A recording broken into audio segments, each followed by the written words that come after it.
Doctor صاحب صحت کے سسٹم کی اگر بات کی جائے تو وہ اتنا اچھا نہیں ہے، خاص طور پر اگر بات کی جائے سندھ کی، بلوچستان کی اور جن دور دراز علاقوں کی آپ بات کر رہے ہیں جہاں آپ کی NGO کام کر رہی ہے، تو وہاں پر صحت کے سسٹم کی بہتری کے لیے آپ لوگ کیا کام کر رہے ہیں؟ حکومت کے ساتھ مل کر تو آپ لوگ کام کر رہے ہیں، کیا حکومت سے اس حوالے سے بات ہوئی ہے؟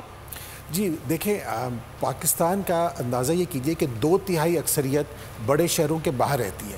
اب وہاں پہ سسٹمز، وہاں پہ اچھے ڈاکٹرز کے لیے ہمیں بہتر ٹیکنالوجی استعمال کرنی پڑتی ہے، اور اس لیے ٹیلی میڈیسن یا ٹیلی ہیلتھ اس میں کلیدی رول ادا کر رہا ہے. ہم نے جو پچھلے 3 سال سے ایکسپیرینس کیا ہے، اب سندھ کے تمام ڈسٹرکٹ ہسپتال، سندھ میں ماشاءاللہ 30 ڈسٹرکٹ ہیں، تمام ڈسٹرکٹ ہسپتال میں ٹیلی میڈیسن سے علاج ہو رہا ہے. اور اس وقت بلوچستان حکومت بھی یہ کہہ رہی ہے کہ میرے 33 اضلاع میں آپ ٹیلی میڈیسن سے تمام سرکاری ہسپتال کنیکٹ کر دیں، تاکہ لوکل ڈاکٹر اور ایک ماہر ڈاکٹر جو کراچی میں بیٹھا ہوا ہے وہ کنسلٹ کرے، بچے کو بہتر ڈائگنوسس اور ٹریٹمنٹ ملے، اور اس کو دوائی اور وہاں پہ ایڈمنسٹریشن ہو. یہ نہ ہو کہ اس بچے کو آپ بڑے شہر بھیجنا پڑے، جیسے غریب ماں باپ کے لیے بہت بڑا خرچہ بھی ہے اور کئی لوگ جاتے بھی نہیں ہیں. تو ٹیکنالوجی از ویری امپورٹنٹ.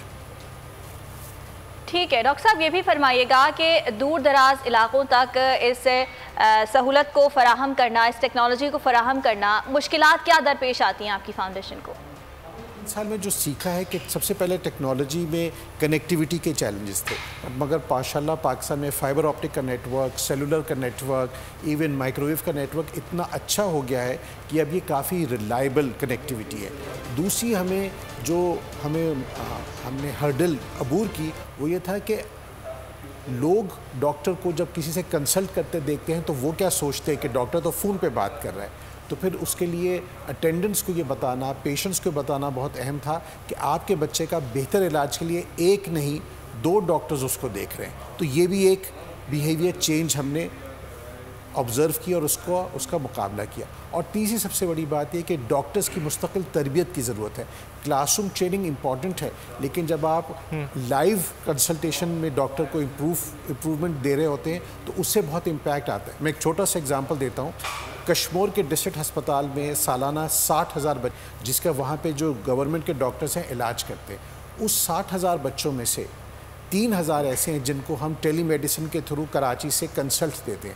تو 3,000 کا جو زیادہ بیمار ہیں تو بہتر علاج ہو رہا ہے، لیکن اس ڈاکٹر کی ٹیم جو کشمور میں ہے، جو گورنمنٹ کے ڈاکٹرز ہیں، وہ نئی پروٹوکول سیکھ رہے ہیں، وہ بہتر اکوپ ہو رہے ہیں تاکہ وہ پورے 60,000 کا علاج کریں. تو جب یہ نیٹ ورک انشاءاللہ 100 ہسپتال تک پہنچ جائے گا اگلے سال تک، تو آپ سوچئے کہ 60 لاکھ بچوں کے علاج میں بہتری آئے گی انشاءاللہ. ڈاکٹر صاحب، ابتدا میں آپ نے کہا کہ آپ چاہتے ہیں کہ آپ کا یہ پروجیکٹ جو ہے وہ سندھ اور بلوچستان کے علاوہ دیگر شہروں میں اور صوبوں میں بھی جائے، تو آپ کیا سمجھتے ہیں آپ لوگوں کے رابطہ ہوا ہے دیگر صوبوں کی حکومتوں سے؟ جی بالکل ہوا ہے، اور وہاں سے بہت پازیٹیو فیڈ بیک ہے. اب صورتحال یہ ہوئی ہے کہ کووڈ کی وجہ سے بہت ساری گورنمنٹ کی اٹینشن جو ہے وہ ڈائیورٹ ہوئی ہے. ہمیں امید یہ ہے کہ پورے پاکستان میں آزاد ٹھیک ہے ڈاکٹر صاحب، سوری ٹو کٹ یو، اس وقت ایک کالر ہمارے ساتھ موجود ہیں، خاتون ہیں امبر، اور ان کے بچے کے ساتھ کچھ صحت کا مسئلہ ہے، وہ آپ سے بات کرنا چاہ رہی ہیں. امبر فرمائیے گا کیا پرابلم ہے آپ کا؟ السلام علیکم. وعلیکم السلام. جی میرا بیٹا ہے برہان، 6 ایئرس کا. اس سے 3.5 سال کی عمر میں ہی ایپیلیپسی ہو گئی. اچانک فٹس ہونا اس کو شروع ہوئے. اس کے بعد اس کو ہم نے EEG وغیرہ کروائی تو اس میں آیا کہ اس کو فٹس ہوتے ہیں.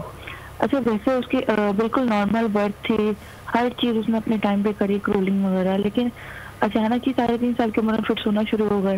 جب سے اس کا ٹریٹمنٹ چل رہا ہے اور وہ فٹس میں بھی اسکول جاتا تھا، لیکن ابھی 1 سال سے اس کی کنڈیشن اتنی خراب ہو گئی ہے اور اس کو اتنی ہائی ڈوز دی جاتی ہیں کہ فٹس اس کے بالکل انکنٹرول ہو گئے تھے.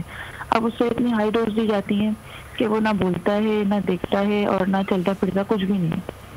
ابھی یہ ہے کہ تھوڑا فٹس کنٹرول ہو گئے ہیں، لیکن میڈیسن بہت زیادہ ہے. جہاں میڈیسن کہیں ہم کم کرتے ہیں وہاں فٹس پھر شروع ہو جاتے ہیں. اس کو ہم نے کیٹوجینک ڈائٹ پہ بھی لگایا ہے، کافی کور کیا ہے فٹس، لیکن پھر بھی یہ نہیں ہے کہ فٹس رک گئے ہیں. 1 سال ہو گیا ہے اس کے ٹریٹمنٹ کو. تو میں یہی پوچھنا چاہتی ہوں کہ یہ اچانک مطلب بچے کو کیا مسئلہ ہوا ہے ایسا کہ اس کو اچانک نارمل بچہ؟ جی ایپیلیپسی بہت ڈاکٹر صاحب ان کا سوال آ گیا ہے کہ 6 سال کا ان کا بیٹا ہے, ایپیلیپسی کا پرابلم ہے. پہلے پرابلم اتنا زیادہ نہیں تھا لیکن اب بہت زیادہ بڑھ گیا ہے, جس کی وجہ سے صحت کے دیگر مسائل کا بھی اس بچے کو سامنا ہے. کیا آپ بتائیں گے آپ ان کو؟ سب سے پہلے تو ایز اے پیرنٹ میں ان خاتون کا درد سمجھ سکتا ہوں. ان سے درخواست کروں گا اگر وہ کراچی میں ہیں تو NICH میں چائلڈ لائف کے ایمرجنسی روم میں آ جائیں, وہاں ڈاکٹر معائنہ کر لیں گے اور جو بھی وارڈ میں اسپیشلسٹ ڈاکٹر ہیں ان سے ان کے بچے کو دکھا دیں گے تاکہ اس کا ڈوز ایڈجسٹ کرنا ہے, کوئی مزید ٹیسٹ کرنا ہے تو اس کو بہترین ٹریٹمنٹ مل سکے گا.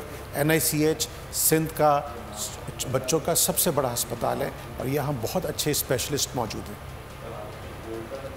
اچھا ڈاکٹر احسن, اگر بات کی جائے آپ کی فاؤنڈیشن کی کارکردگی کی تو آپ لوگوں نے بتایا کہ نمونیا سے جو متاثرہ بچے ہیں ان کی دیکھ بھال کے لیے بھی آپ کی فاؤنڈیشن جو ہے وہ کردار ادا کر رہی ہے. یہ بتا دیجئے کہ پاکستان میں اس وقت نمونیا کی کیا صورتحال ہے اور کتنے بچے متاثر ہوتے ہیں اور کتنی جو ہے وہ ہلاکتیں ہوتی ہیں؟ جی نمونیا اس وقت بچوں کی ہلاکتوں کا نمبر 1 ریزن ہے. یعنی سب سے بڑا ہمارا کلر جو ہے وہ نمونیا ہے. اور نمونیا کو اس طرح سمجھیے کہ بچہ صبح نہیں اٹھتا کہ آج میں نمونیا سے مر جاؤں گا. وہ ایک ہلکا پھلکی اس کی کھانسی, ہلکا بخار ہوتا ہے جو ہفتے کے بعد اس کی پسلی چلنے لگتی ہے اور وہ بہت سیریس ہو جاتا ہے 10 دن سے 2 ہفتے کے اندر. تو یہ آپ کے پاس ٹائم ہوتا ہے کہ علاج کرا سکے اور بچوں کو بچا سکے. آپ امیجن کیجئے روزانہ 250 بچے نمونیا سے مر رہے ہیں اور ان کے علاج کے لیے ضروری ہے کہ ان کے صحیح ہسپتال آپ پہنچیں, وہاں اچھا علاج ہو, اینٹی بائیوٹک لگنی ہے تو وہ لگے, آکسیجن کی ضرورت ہے. یہ علاج حاصل کرنے میں دیر نہ کی جائے اور خاص طور پہ وہ ماں باپ جن کے پاس فائنینشیل ریسورسز نہیں ہیں ان کے لیے سرکاری ہسپتال ہی امید ہیں. تو اس لیے سرکاری ہسپتالوں کا اچھا ہونا بہت اہم ہے پاکستان کے ہیلتھ سسٹم کے لیے. اور جہاں سرکاری اسپتالوں میں سہولیات کا فقدان ہے وہاں پر آپ کی فاؤنڈیشن کام کر رہی ہے, بچوں کی صحت کے حوالے سے بہترین کام آپ لوگ کر رہے ہیں. All the best for you. Doctor صاحب آپ اسٹوڈیوز میں آئے, ہم سے بات کی, آپ کا بہت شکریہ. Thank you. اے نور خدا نور بصیرت کی طلب ہے, رمضان کا صدقہ تیری رحمت کی طلب ہے.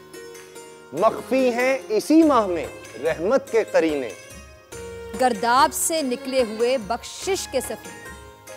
گویا ہیں تیرے عشق میں ہم سب برابر, مجلس کو تو گلدستہ فردوس بنا دے. رندوں کو ثنائے شہ لولاک پلا دے, تو شمع قلم کو ید بیضائی عطا کر. بچوں کو تو افطار میں تسنیم عطا کر.